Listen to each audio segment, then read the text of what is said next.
Welcome, here I've got OPPO A74 5G and I'm gonna show you how to turn on and off the camera leveler at this device.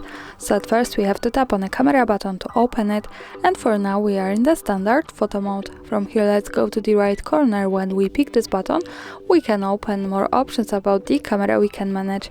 Here let's tap on the composition and we can see now the level at the last position, so by using the button from the right we can easily turn it on and turn it off as we need. Now let me keep it turned on. Let's move back to the camera, and now when we want to hold our device steady and be sure that we can take a straight picture, we have these lines at the center as you can see, and this is our leveler. And of course when we don't need it we have to go back to the right corner to the composition and use this button to turn it off. So for now the leveler has gone. And that's all, thanks for watching, subscribe our channel and leave the thumbs up.